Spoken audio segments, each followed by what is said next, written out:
It's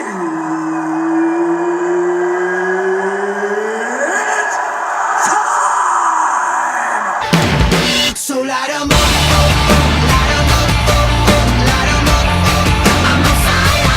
So light 'em up, light 'em up, light 'em up. Welcome, you are one-on-one with Wes the Sports Guy, episode 4 here on YouTube and always online at westhesportsguy.com as well. Let's delve right into it. We've got the NHL Stanley Cup Playoffs ready to start, and going into the last day of the season, we've got pretty much everything locked up as far as playoff spots except for one in each conference in the West and the East, and divisions are locked up for the most part, but we do have some that are still up for grabs.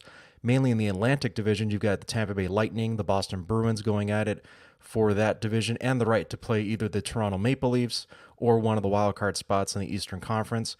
In the Metropolitan, it's pretty much wrapped up with the Columbus Blue Jackets and New Jersey Devils clinching spots, but they're going at it for seeding right now to either play against a Metropolitan Division opponent, as in the Pittsburgh Penguins, or a team in the Atlantic, either Tampa Bay or Boston, who has the best record right now in the Eastern Conference.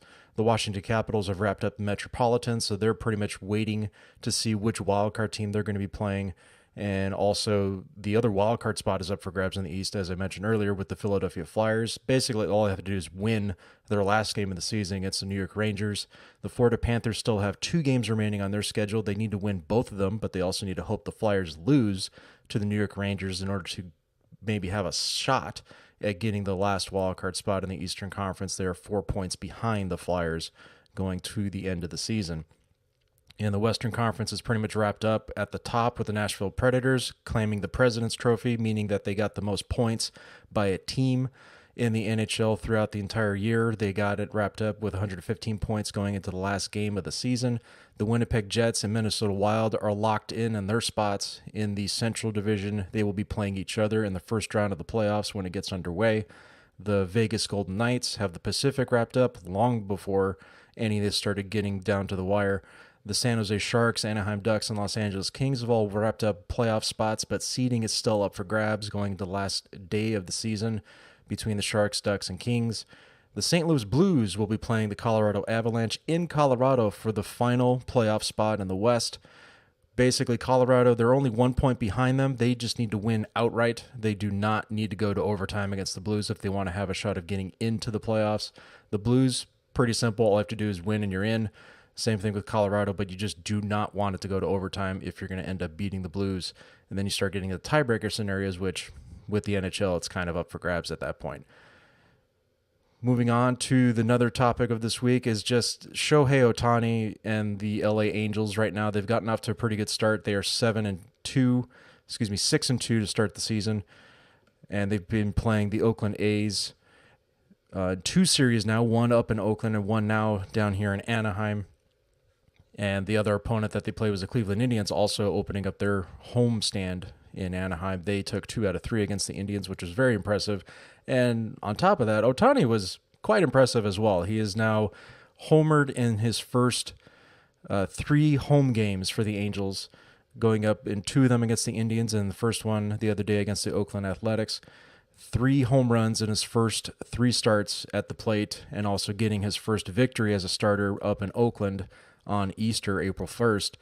He is, I'm not going to go out on a limb and say he is the real deal yet, but it's something that we just have not seen. It's been about 100 years. We haven't seen this. We haven't seen this since Babe Ruth, where you had a player of this caliber that can go out and pitch and hit on any given day. Obviously not in the same day unless they're playing National League opponents.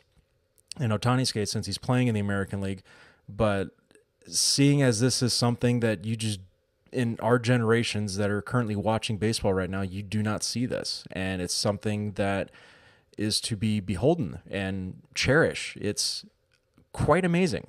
And if you're not watching baseball right now, something is wrong. I don't know how else to say it. You don't like baseball. I understand the pace of it. It can get kind of bogged down sometimes, especially with the amount of pitching changes that some of these managers do, which I'll get into that in another day. There's quite a few managers that are pretty bad at that. They do not follow the unwritten rules, you should say. And I know there's a lot in baseball, and some people don't understand them, and I don't understand a lot of them either. But when it comes to pitching changes, it does bog down the pace of play, and I think it's just funny that they want to introduce this season the limitations on mound visits and thinking that's the part of the pace of play. No, it's the amount of pitching changes. It has nothing to do with the mound visits. Get it right. It's very simple. But again, that's a topic for another day. Moving on to Ohtani, it's very exciting to see, not just because he's an Angel, being as biased as I am with being an Angel fan, it doesn't matter where he was going to play. If he ended up going to Texas to play for the Rangers, if he played for the Yankees, if he played for the Dodgers, if he played for anybody else, I would still be excited to watch this guy play, because you don't see this. You don't see a guy that will hit and then pitch against you in the same series. It just does not happen anymore. And the trend is starting to change, where a lot of other teams are getting younger players and they're letting them go both ways. They're letting them pitch and they're letting them hit as well in the minors when they've drafted them pretty high as well. A lot of guys have been drafted in the first, second, third rounds the last couple of years, and teams are starting to let them pitch and hit while they're going through the minor league system instead of just committed to one aspect of the game. It's a trend that's going to change the game a little bit, and it's for the better. You want to see multi-talented athletes, and we're clamoring for the next Bo Jackson. We want to see somebody play two sports, but we never thought, let's try to play two positions in the same sport. Basketball, you've got guys playing the same position on the court at any given time. Football, you don't see it as much, but you've got interchangeable positions here on defense, where you've got, for example, safety and corner, and you can play two different positions on the same side of the field.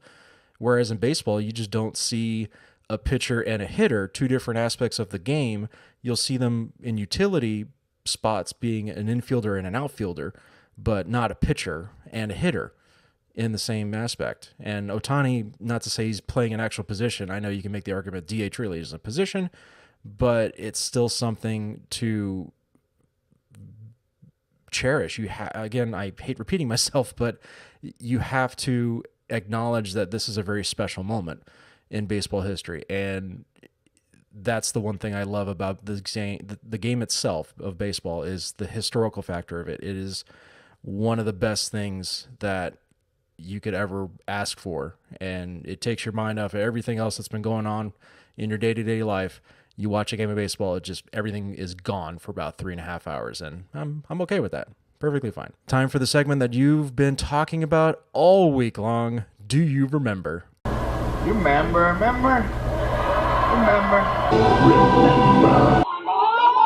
Do you remember when the UFC used to be good? Well, yeah, I do. And when you throw out names like Tito Ortiz, Chuck Liddell, Randy Couture, those were some pretty good days in the UFC. I didn't watch it all the time, but when you did see the highlights of it, and then when you occasionally did watch a match here and there, it was pretty exciting. It was definitely a lot better than boxing. Now, I could have grown up on boxing. I did watch some boxing growing up a little bit, but when you watch it, for the most part, it's pretty terrible. Boxing is not what it was in its heyday. Even going into the early days of Mike Tyson, it started to kind of dwindle and become irrelevant. But of course, that was, the days of old. And boxing just became really irrelevant quickly. Too many belts, too many weight classes, too many faux press conferences. And then when it came down to actual fighting, nothing really happened, aka Floyd Mayweather. Yes, he may have an undefeated record, but he is not one of the best boxers I've ever seen. I don't care what his record says. His fights were boring. And that's why you gravitate to the UFC. The fights were pretty exciting. Even when you had the hype going up to the fight, when you watch the fight itself, it lived up to most of the hype. You look at the UFC right now, not so much. Not so much. And one reason for that is, the injury factor. The injury bug has been getting the UFC in their main events for quite some time now. They are just having their 223rd main event. Congratulations on that, for what that's worth. But injuries are sort of ruining the sport. I'm not totally getting on them about the injury factor, because that's unavoidable most of the time. You can't do anything about that. That's not why I'm foregoing any interest in the UFC. The biggest reason is for what is going on with Conor McGregor. And also the fact that they have some guys that are getting popped for steroids, and off the ring issues, aka John Jones, who had a nice fight against Daniel Cormier a few months back, but ended up getting popped for testing positive for a banned substance and had to forfeit the actual win against Daniel Cormier, which was actually a decent fight, but that's beside the point. With what happened with Conor McGregor, it's something that was easily foreseen a few years ago when he first burst onto the scene with UFC. He's a very exciting fighter and a very entertaining guy, and I took interest in that, and I saw him fight quite a bit, and I expected him to continue this career going forward for a very long time, and then he started to change weight classes in the UFC. Dana White allowed it. He started to fight guys that had no business fighting for a title. And not that they were fighting for a title, but that Nick Diaz stuff was just BS. I could not take it. It was just a bunch of crap, simply put. It was worthless. It wasn't worth anybody's time. I watched both fights. It wasn't anything. You wanted to see a good fight, and they were both meh. McGregor actually lost both fights. I really didn't think he even won the second fight. But seeing as how he's been acting and conducting himself ever since, and then he went on to fight that stupid boxing match with Floyd Mayweather, which was worthless. Again, Dana White wanted to cash in, as did McGregor, as did Mayweather. Everybody cashed in. That's a cash grab. Okay, that's fine. It's well within your right to do that, but don't try to tell me that Conor McGregor is a great UFC fighter and deserves to still be in the limelight when he's not fighting in the UFC anymore. He hasn't been doing it for a long time. It's been almost 2 years. Dana White will tell you that first thing. And then what he did this past weekend at the Barclays Center with an event that had nothing to do with him, the way he conducted himself, he went out throwing stuff at buses, and now he's been charged with felony assault.